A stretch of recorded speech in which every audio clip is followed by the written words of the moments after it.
Welcome everyone. In the next few minutes we will get to know the two legionaries of the Ludovika-FCSM Csata, Batabe Zempare and Deza James. Welcome to the show and thank you for accepting our invitation. Well, hi. Batabe, you, as far as I know, you lived in plenty of countries in different continents as well throughout your life. How could a young girl find her place and even grow like in this fast-changing lifestyle? Luckily for me, when I was younger, I actually moved around a lot, so it was easier to. I kind of learned how to adapt to different countries, and that's helped me with moving and adapting overseas. Mm-hmm. And as far as I know, there's a like you are the newest member of the team, so like you moved to Hungary in the early part of the year in January, and how do you feel yourself in the team, and like how did you get to know the girls, and are you happy about your decision moving to the Ludovika-FCSM Csata? Yeah, of course I'm happy. I'm happy to always be playing. The transition was pretty easy. I got here in a time where we had a little break from games, so I got to know the girls in that time. Everyone's been super nice and helpful, and like I said, the transition was pretty easy. Now, where was your last team before? My last year I played in Turkey. I was in Mardin, a very small city, but we were really good. We won games. Unfortunately, we didn't get to see if we could make it all the way to the championship because of COVID, but I enjoyed myself in Turkey. Yeah, COVID is just ruining everything truly.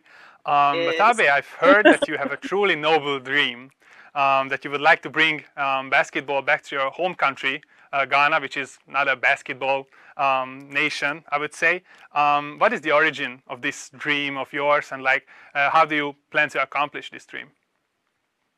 The origin of the dream is just going back to Ghana, seeing, just for me personally, having sports being a way for me to, make a career and build a life. And I would like to give that back to somebody in my home country where, especially for females, we're not really athletic or we're not really sports focused. It's go to school, but I feel like there's other people can use their other talents. But I don't really know how I plan to do that yet. I mean, I'm still figuring it out as I, get older. But yeah. Yeah, speaking of like basketball, in starting a career in basketball, like how did you plan? Like, what was your plan, or how did you come into that sport? Like, first, Daisa, please. Me, well, I was really young. My dad's really tall and always loved basketball, so he just threw me out there on the court, and I hated it at first. Absolutely hated basketball. So I went to soccer instead.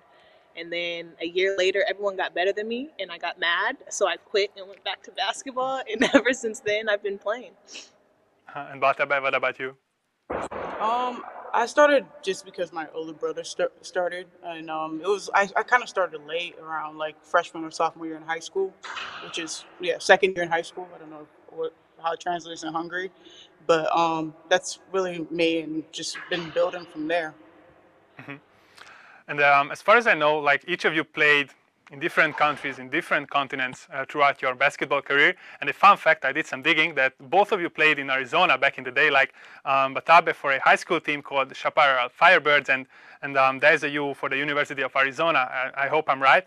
But other than that, I'm so curious to know that what were the most impactful or favorite teams for you that you played, or I'm asking this while I'm smiling, currently playing.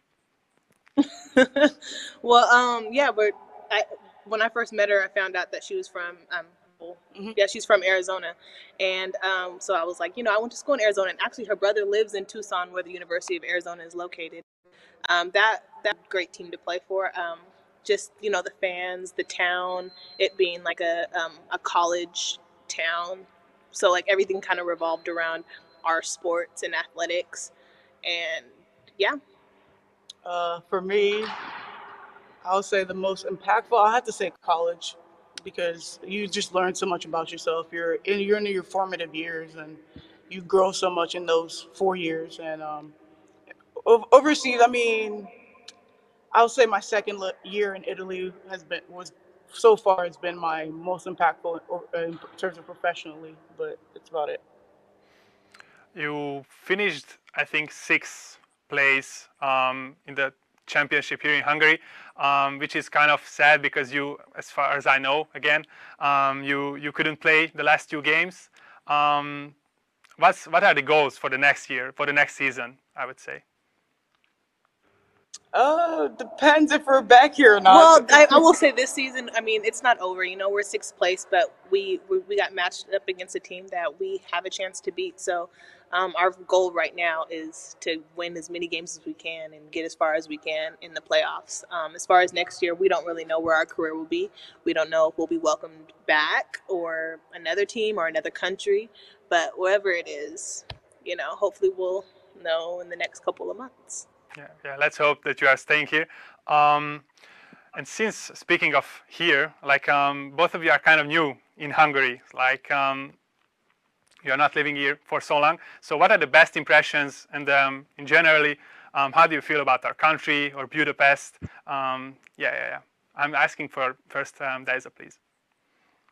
Well, being in other countries, the one thing that stood out about Hungary to me, I don't know if it's just Budapest, but the English is amazing here. Like, everyone speaks English, and that has been so much easier for me to like try to communicate what I want and, you know, find certain things. But the city itself is beautiful. The transportation is nice. You know, we can get everywhere pretty easily. Yeah. I like that. The English is really good. Like, there's not many people. I mean, they at least like try. Yeah. Like, a lot of people, you go in stores and they actually speak English, so it's very easy to communicate.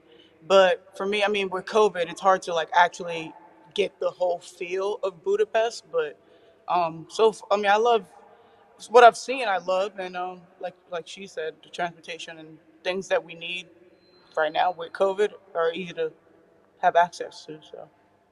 Yeah, I do recommend to visit other parts of Hungary as well, because there are plenty of beautiful cities and even towns and places. So yeah, Daisa, Batabe, thank you for accepting the invitation again, and thank you for being here. Thank you guys Ladies and so gentlemen, much. that was the show for today. Thank you for choosing us. I do recommend to do so next time as well. Goodbye, everyone.